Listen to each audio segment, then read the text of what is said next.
thank you for being here. Thank you for coming. My name is Doug DeVos, and I have a tremendous honor here to celebrate and be part of recognizing our honoree, our wonderful Superintendent, Teresa Weatherall Neal, who we are all here to celebrate and have a little fun with. So I want to just try to, if I can, try to put a little context around a few things. You know, Teresa has so much experience and has so much heart that she's poured into the Grand Rapids Public Schools, to a career, to her kids, to the staff, to everything to this community in so many ways.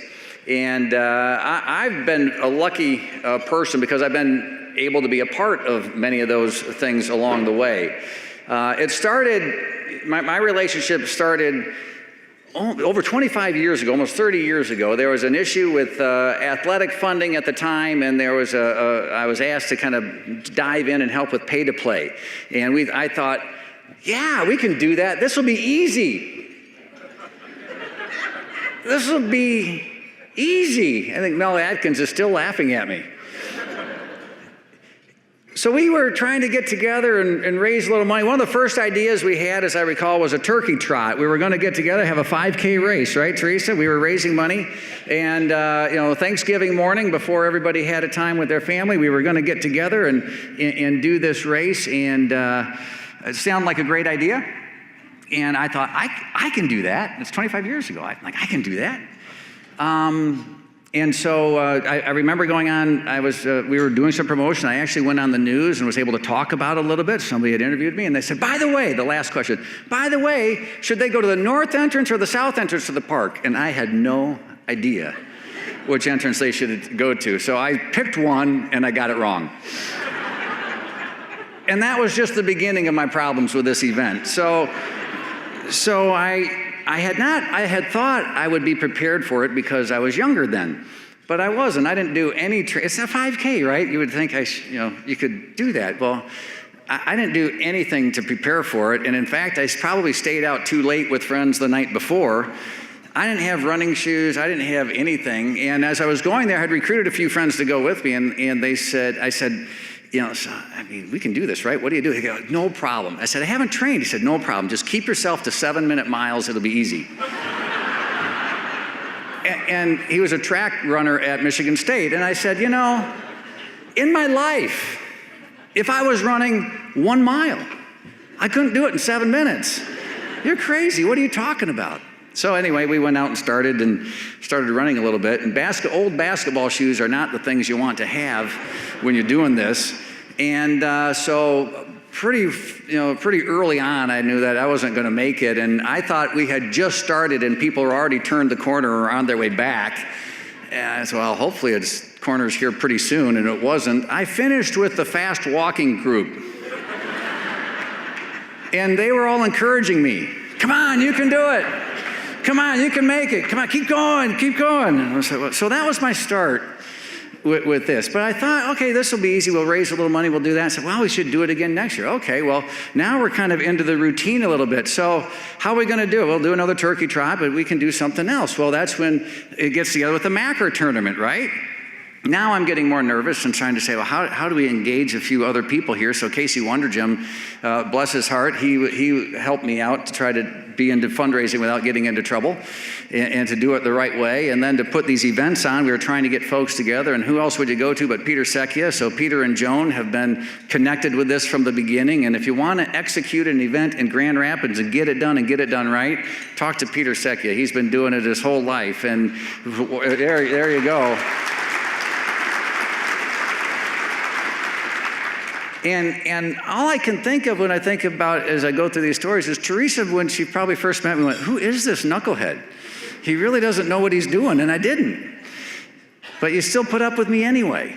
And having some friends like the Secchias and the Wonderjams and so many who have joined along the way, and what has happened has been a real joy. It's really been amazing to see where we are today. In that early stage, there were some questions. As we got involved with athletics, and I got some calls from people who said, well, what about other parts? What about arts? What about academics? What about other things? And I said, I don't know. Why don't you do it? Well, dive in, you do it. And look what's happened. People responded. People came forward. And look at this room tonight and look at what has happened. And so as the early days, again, with the Sekias and the Wonder Gems and a few other people who came together, and Teresa, you were there with us all the way, of how do we come together to connect and find ways where we can be helpful. I remember as well when the Schools of Innovation kind of started with Stephen Andel and Jim Hackett and Brian Cloyd, right? And again, I didn't know what I was doing. Jim just told us to go to a meeting, and so if Steve went, I went. So okay, and we learned, and it's been an ongoing process of learning. And when I think a little bit about the journey and the experience that I've had, I want to step back and recognize all of the people who are involved with Grand Rapids Public Schools, all of the teachers, all of the staff, the board, the whole team of people, the families, the students, and recognize that I've just had a tiny part, that there are people who wake up every day and pour their hearts and their lives and make incredible commitments to our kids and our community. Isn't that a beautiful thing?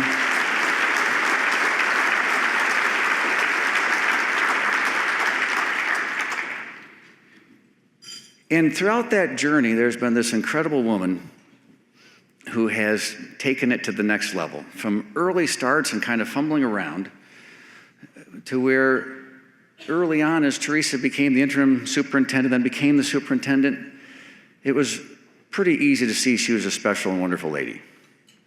And that she had leadership traits that were vital.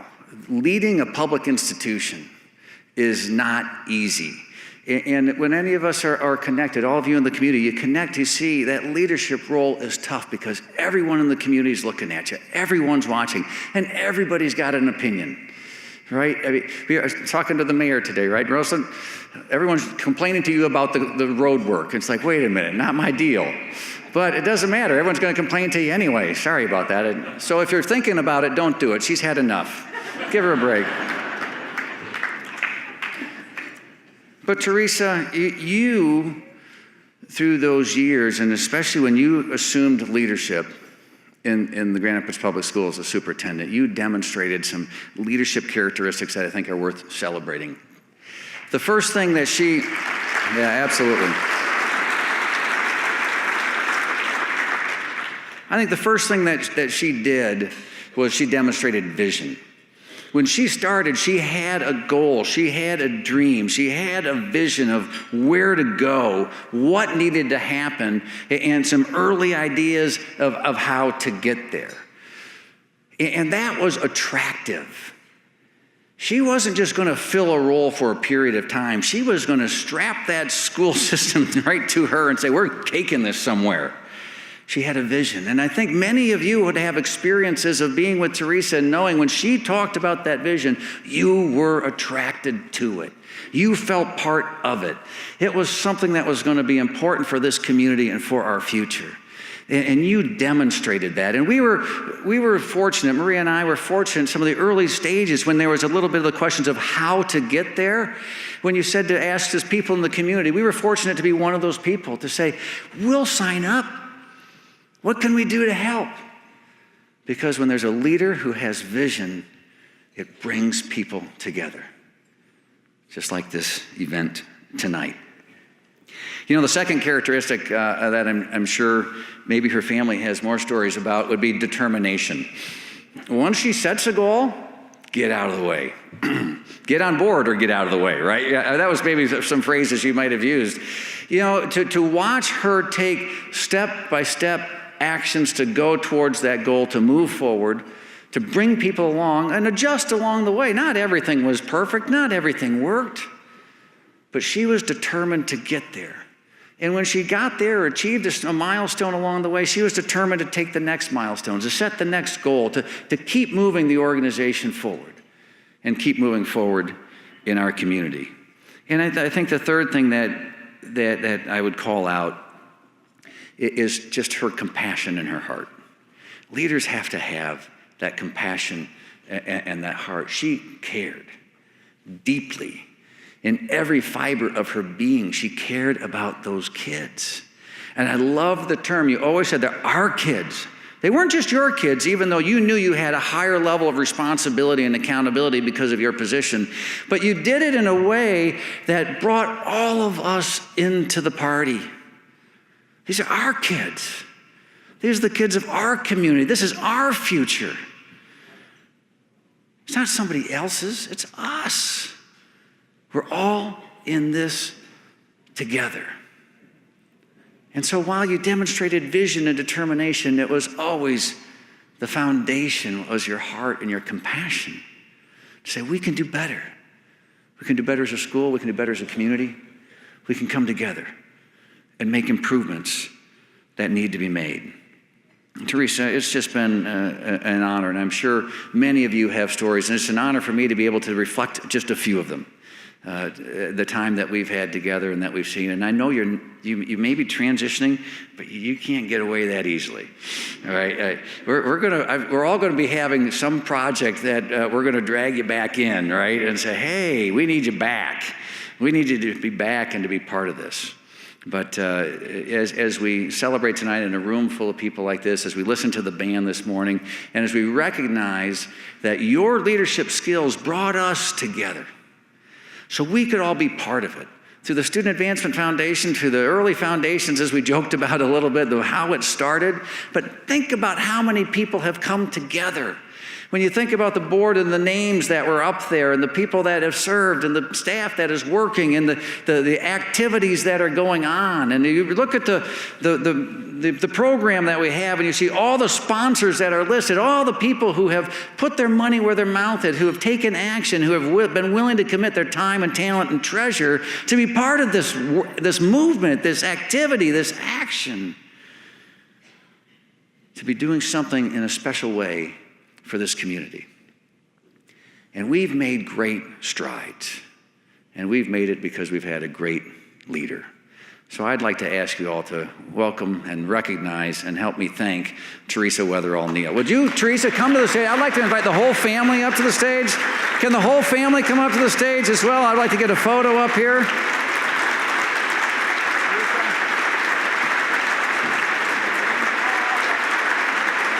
I'd like to get your whole family right over here.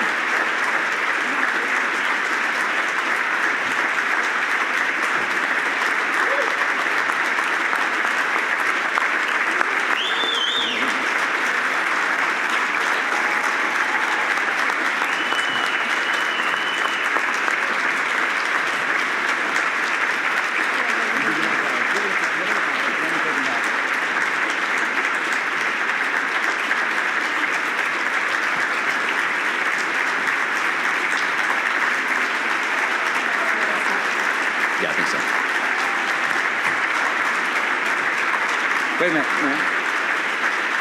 You can take the flowers back. Thank you. We'll take those back. Thank you for the whole family. Teresa, before I turn this over to you, there's one other thing. Please take a seat. Thank you for everybody for coming up here. For your years of commitment, there's one thing we want to recognize and talk about before I ask you to say a few words.